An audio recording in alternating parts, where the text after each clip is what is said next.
Camera, lights, action.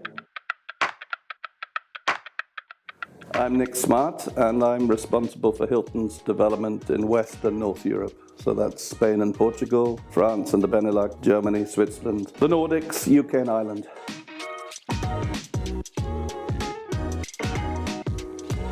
Yeah, the last 12 months have been fantastic for Hilton. They've been fantastic for the hospitality industry. We signed, I think, crazy amount of deals, and not just signings, but openings incredibly strong. I think we opened one hotel every day globally, one a week in Europe. I think we opened 127 in Q4 alone. So very, very strong. We put COVID behind us.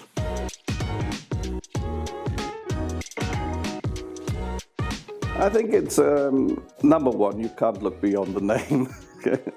I mean, it's the most recognized name in global hospitality, and that's attached to most of our brands. You know, it's DoubleTree by Hilton, it's Hilton Garden Inn, it's Hampton by Hilton. So it's phenomenal awareness, even in markets that we're not got so many hotels. If you take Germany, for instance, we have number one awareness in that market, including all the domestic brands, but yet we're just starting our journey. We have, including trading and opening, only 52 hotels. Some of our rivals have 300. So it's a phenomenal opportunity, and people are coming to us because of that brand recognition, but because we have nothing in that market. It's a very attractive proposition for development partners.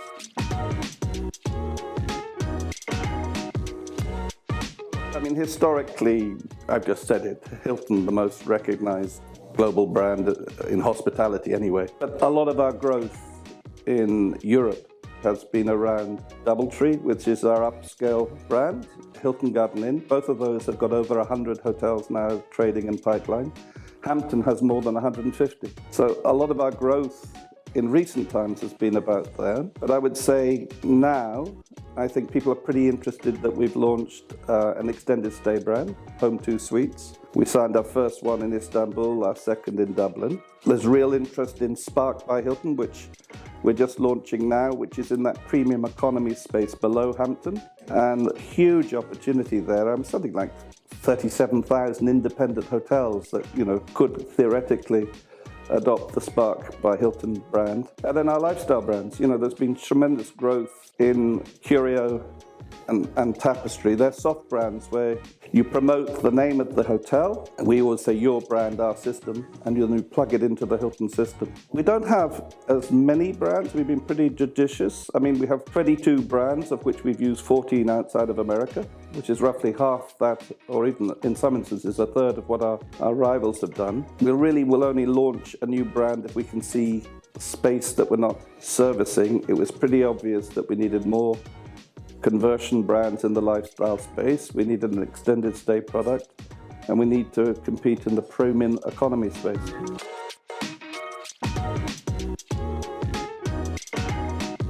In many markets, for instance, in France, in 2016, we had just 7 hotels in France. Today, we have 28 trading, another 20 under construction. But it's still early in the journey. Really, when you think about it, all we've done is focus on Greater Paris, airports, the Côte d'Azur, with a lot of success. But think of all the other markets that we haven't yet touched. So the same in Germany. I mentioned that we have 52 hotels there, but they're very concentrated on the 6 premium markets, and yet there's enormous opportunity in secondary and tertiary markets throughout Germany. If you looked at where all the action is at the moment, huge in Greece, Italy, Spain, everybody loves the Med, very active. And so obviously there'll be a lot of growth opportunity there, particularly around resorts. But in my territories on top of that, I think we still have an awful lot of secondary, tertiary markets to go to. And there's still primary markets that we're not present in. So the growth prospects are huge. I think we're still very early on in this journey.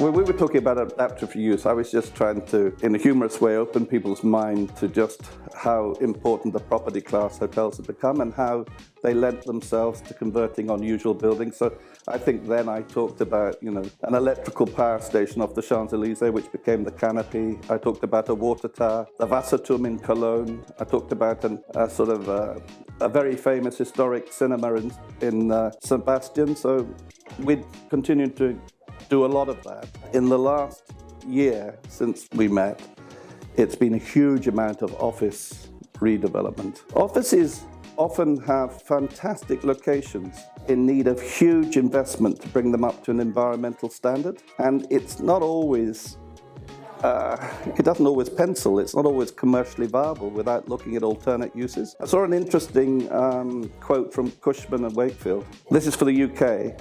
They talked about, of the 2023, there was £2.4 billion invested in the hotel real estate space. 20% of that was on office conversions, nearly £500 million.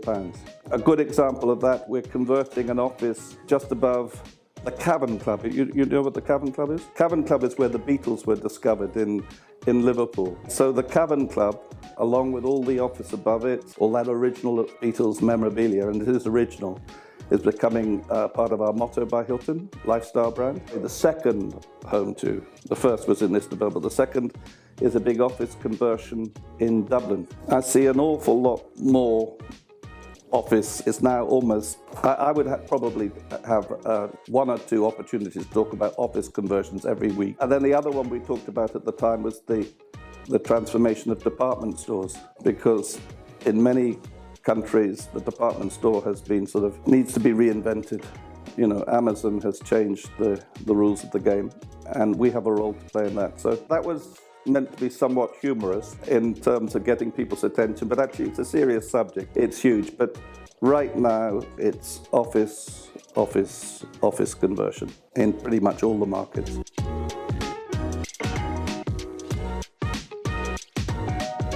We're not unique. For the last 2-3 years in this economic environment, I think debt for new build has been quite difficult. Interest rates obviously pretty challenging. We're not unique in focusing on conversions. We've signed a lot of new builds, but principally in those markets where debt is less of a concern. So we've done an awful lot of conversions. We're sitting in one.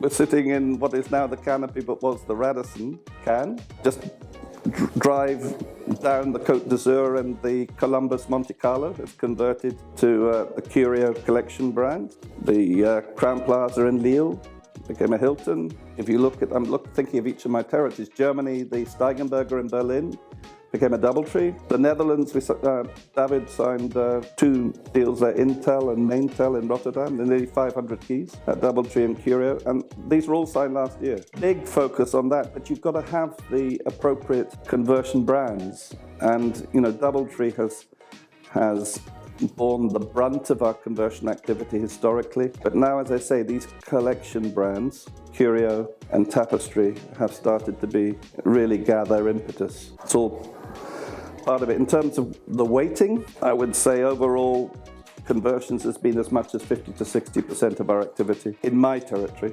I think as you get into the Middle East, it's a much smaller proportion, and likewise Africa, I think a lot more new build.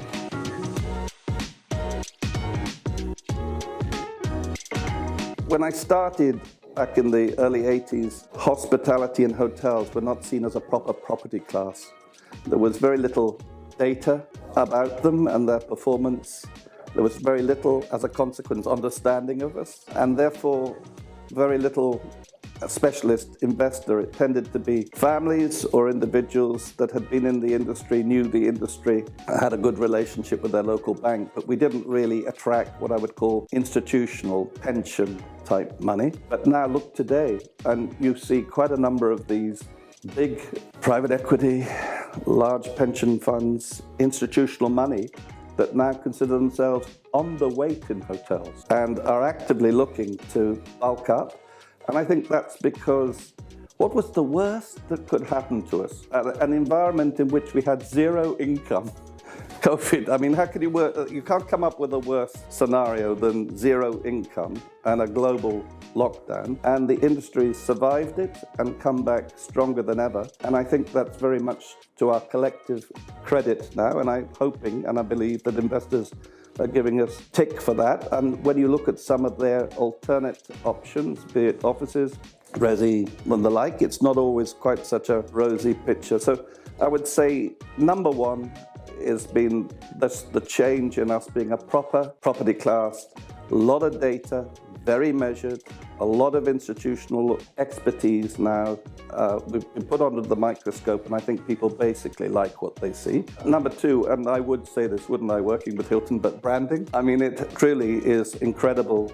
Not just Hilton, but if you look at the bigger brands, hospitality brands globally, the growth has been really phenomenal. So we used to think of branding really as just something that was in North America, for the most part, not exclusively. But now, I think we see it in all parts of the world.